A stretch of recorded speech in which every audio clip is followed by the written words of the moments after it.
You're listening to PetLifeRadio.com. Welcome to Animal Rights on Pet Life Radio. This is your host, Tim Link, and I'm so glad you're joining us today. My special guest today is Edgar and Seamus Award-nominated author David Rosenfelt. Inviting David back to the show. He'll be talking to us today about his recently released book, Lessons from Tara, Life Advice from the World's Most Brilliant Dog.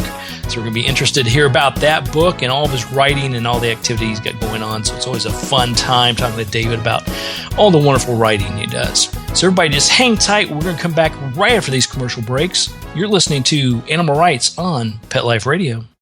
Sit. Stay. We'll be right back after a short pause. Well, 4 to be exact.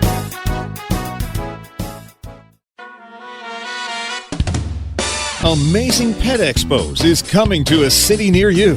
Admission is always free, and your pet is welcome. Shopping, adoptions, free nail trims, discounted shots and microchipping, agility, a pet costume contest, and much more. Plus, meet the guys from Animal Planet's hit TV series Tank and Pit Boss. Online at AmazingPetExpos.com. Bring your pets to the Pet Expo.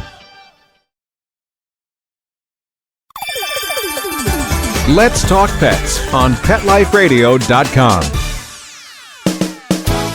Welcome back to Animal Rights on Pet Life Radio. And joining me now is author David Rosenfelt. David, welcome to the show.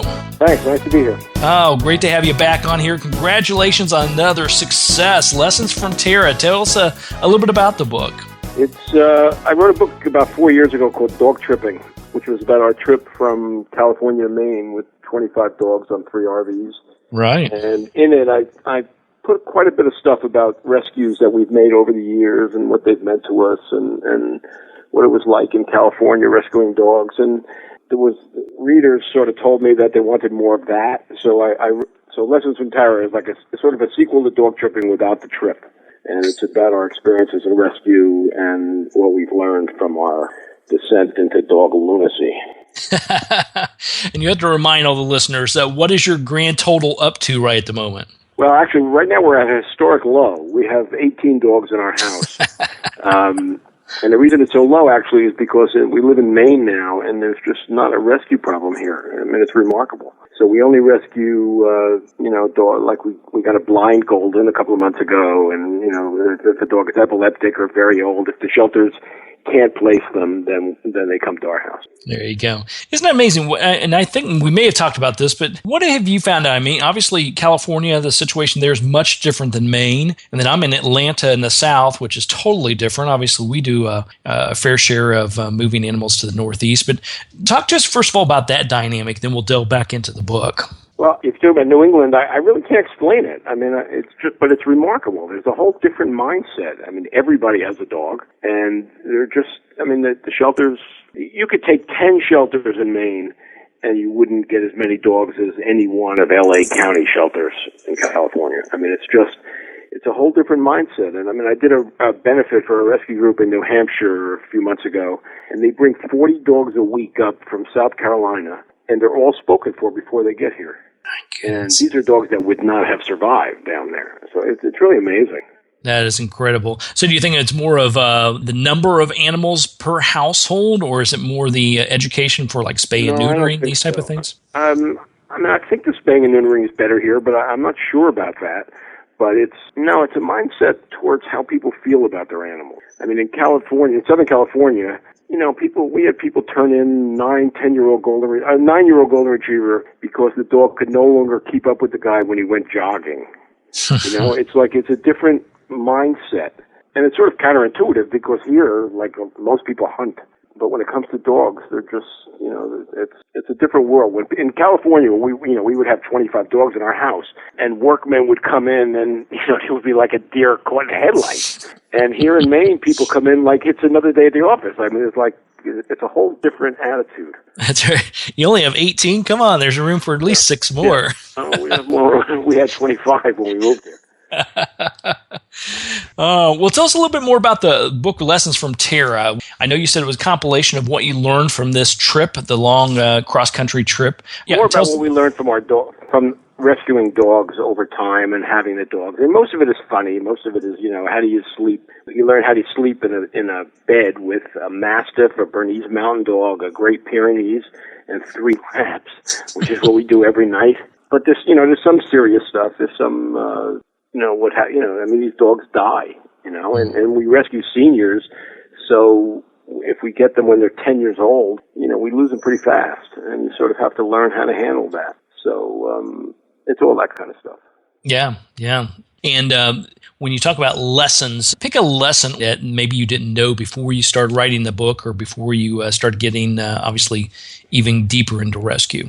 Well, it's too late for me now, but I've learned that if you're a young guy and you want to meet women, rescuing dogs is the way to go. I can tell you that. I mean, I used to, when I first got married, my wife had this great dog, Tara, the one who started us on this descent. And I used to take the dog for a walk, and we'd sit at Starbucks. And women would come over to me and talk. Right now, this is not something that usually happens to me. So and then when you go to mobile adoptions with dogs that are up for adoptions, if you tell them you rescued a dog from death row, it's like it makes them think you're sensitive in some fashion, which again never happened to me. So while I'm now happily married and 130 years old, so it's too late for me, but I'm telling you, it's the way to go. It's a good lesson. Forget the dating sites. Yeah. Just get a dog and get out there and mix it up. I like it. Yep. All right. Well, we're going to take a quick commercial break. We'll come back and continue our conversation with David Rosenfelt. We'll talk to him about his book, Lessons from Tara, as well as his other writings. And I want to talk to him about the foundation as well. So everybody just hang tight. You're listening to Animal Rights on Pet Life Radio. Sit. Stay. We'll be right back after a short pause. Well, 4 to be exact. Hi, I'm Dana Humphrey, also known as the Pet Lady. I travel from coast to coast to pet trade shows and consumer events to scout out what the hottest, hippest, and most unique pet products are on the planet, bringing you tips and tricks from top veterinarians, groomers, trainers on how to safely travel and live happily with your pets. The Pet Lady will be in a city near you, showing off the latest and greatest tech pet gadgets, cozy comforts, and fab gift ideas for man's and woman's best friend. You can learn more at thepetlady.net or connect socially and tweet with me at PetLadyWorld. Hey everybody, this is Tim Link, the host of Animal Rights on Pet Life Radio. Got some exciting news for you here today. My audiobook is now available. Wagging Tails, Every Animal Has a Tail is now available in audiobook form through audible.com, amazon.com, and iTunes. It's a collection of 32 conversations I've had with the animals. It's a fun, interesting, heartfelt book that's suitable for all age groups. So everybody pick up a copy of the audiobook, Wagging Tails, Every Animal Has a Tail. You'll be glad you did. Let's talk pets. Let's talk pets On Pet Life Radio. Pet Life Radio. PetLifeRadio.com. Welcome back to Animal Rights on Pet Life Radio. Here talking to award-winning author David Rosenfelt. Now, this book obviously is the lessons you've learned and going a little bit more into what you learned about your cross-country trip and rescue, these type of things. But obviously that is a much different departure from what you're probably best known for, your mystery novels. Talk to us a little bit about the challenges or the ease of writing a book like this compared to putting together one of your fabulous mystery novels. Well, obviously, it's easier in that it's me talking. Okay, it's really my voice. Now, most of my mystery novels are part of a series with a lawyer named Andy Carpenter, and he's sort of my alter ego as well. So that's mostly my voice. But Lessons from Tara and Dog Tripping, which are nonfiction, are strictly my voice. So, I don't have to figure out where the story's going. It's much easier to write this. The fiction requires much more imagination, obviously.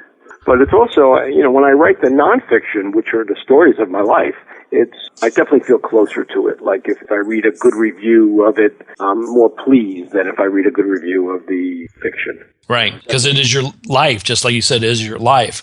Yeah. How do you narrow down the stories? Because obviously, I write a lot of nonfiction myself, and and a lot of storytelling, and trying to narrow down which stories to tell and how much completion you put into each story, or because you don't want to drag on, but yet you want to get the impact out there. What was your process of going through that? Well, like most of my writing, I wouldn't even say I had a process. I wrote till it felt like it was, I had said enough about it. There's a couple of places in the book which are more serious where I try to avoid lecturing, but about, rescuing senior dogs and what happens to them and so on. And, I just did it until I thought I made my point. And then you moved on to the next one. Yes. Okay, very good. There's only maybe 15 or 20% of the book is serious/sad. The rest is hopefully funny. So by the time you got done with Lessons from Tara, did you feel you've gotten all you could say about the topic and the lessons? I've run out of what I know about dogs. That's for sure. I couldn't write a 10-page book on it after that. But now you got to come to the South and do another dog tripping part 2, I think. Well, I just did a tour, actually, not in Atlanta. I was among many places around the country. I was in Savannah and Raleigh and Ocala, so I was down your way. Yeah, absolutely. Yeah. The dynamic definitely in rescue here, being heavily involved in it myself, is much different, like you had mentioned, than in the Northeast or out on the West Coast. There's great rescue groups down there. There really are. There are. And, and I find that nationwide. I've been a rescue for 2 decades at least now, and both running organizations as well as volunteering, and every town I go to for a speaking event, book signing, whatever it may be, I team up with a rescue. And I've seen it grow, and not only the number of rescue organizations out there, but sort of I don't know if I want to use the word quality, but how well they're organized. Wouldn't you say that's increased and gotten much better? All the signings I do are benefits for rescue groups as well, so I meet a lot of them, and they really have their act together. I mean, they're terrific. And there's a dog subculture among people around the country that's remarkable. But if you ever checked out and you may have, when they ship dogs from down south up north, we got one time. So I was on this email chain as they had this train going north. From people will drive it for 2 hours, hand the dogs off for another 2 hours, and so on. And it's like a military operation. I mean, they really have this stuff nailed down. Yeah, got it to a precision. I've got a couple of good friends of mine that do that type of work, and it's almost a weekly activity for them. Yeah. And they volunteer their time to do it. And it's amazing how, trying to corral 2 little dogs that I have, let alone corral a whole bunch of rescue dogs and take them cross country It's a great thing that they do, though. I mean, because, I don't know for sure, but I would think that most of the dogs that they bring north would have died in shelters. Otherwise, they wouldn't bring them. I mean, they clearly couldn't have been placed. And these dogs come and have great lives up here. It's a terrific thing they do. Absolutely. I agree. So tell us a little bit about the Tara Foundation and what's going on with that and how people can get involved or at least be aware of what's happening. Yeah, there's not so much going on with it now. What happened was in California, we were volunteering in shelters, and it became too passive. So we started our own foundation. We called it Tara Foundation, and we rescued about 4,000 dogs. And if a dog was too ill or old that we rescued to be placed in a home, then they came home as our pet. So that's how we got so many. But since we moved to Maine, there's just no need for it. I mean, we don't have to place dogs in homes. So what we really do is the shelters here know us, and if they have a dog that's ill or old or whatever to the point where they can't place it, then those are the ones we take in. But once we take them in, unlike in California, once we take them in, that's it. They're our dogs. There you go. Sounds great. All right, David, after everybody picks up a copy of Lessons from Tara, Life Advice from the World's Most Brilliant Dog, what do you hope the main walkaway point is? What do you hope they get out of the book? I think, obviously, in all my books, even in the mysteries, my main character runs a rescue foundation. And, I try not to proselytize, although in Lessons from Tara I do. But I just want people to understand that, let me put it this way. Before I got involved in this, I naturally assumed that if a dog was in a shelter and you take it, then you're inheriting somebody else's problem. The dog wouldn't have been in the shelter if it didn't have a problem in the first place. And that's just a complete fantasy. And that's what I want people to understand, that rescuing a dog is not compromising in any way. You're not taking a dog that somebody else rejected for any good reason. These dogs are great, and they deserve to be rescued. That's really what I want people to understand. Absolutely. Good message. Good message. All right, David, where can people find out more about you and pick up a copy of the book and keep track of all your wonderful activities? Well, they can pick up a copy of the book anywhere, any bookstore, Amazon, or whatever. And, I guess that, my website has some information. I don't pay quite as much attention to it as I should, but it has any information people would need. All right, very good. And we'll share that with everybody out there and post it on our site as well. Everybody pick up a copy of the book. You're going to have fun with it. It's going to be educational. It's going to be heartfelt. Great job with it again, David. Thank you. Book's called Lessons from Tara, Life Advice from the World's Most Brilliant Dog, David Rosenfelt. David, thanks for coming back on the show. We look forward to hearing from you again real soon. Always a pleasure. Thanks. All right, well, we're coming to the end of the show today. I want to thank everybody for listening to Animal Rights on Pet Life Radio. Also like to thank our sponsors and producers for making the show possible. To find out more about me, Tim Link, and the other guests I've interviewed on the Animal Rights Show, you can visit PetLifeRadio.com, click on the Animal Rights icon, and download and listen to all the wonderful authors and writers that we've interviewed on the show. And while you're at it, be sure to check out all the wonderful hosts and shows on Pet Life Radio. That's PetLifeRadio.com. If you have any questions, comments, or ideas for this show, please email me, tim@PetLifeRadio.com. I'll be sure to answer your questions and entertain your comments and bring on the people you want to hear from most onto the show. So until next time, write a great story about the animals in your life. Share it in a blog, article, or in a book. And who knows, you may be the next guest on Animal Rights on Pet Life Radio. Have a great day. Let's Talk Pets, every week on demand, only on PetLifeRadio.com.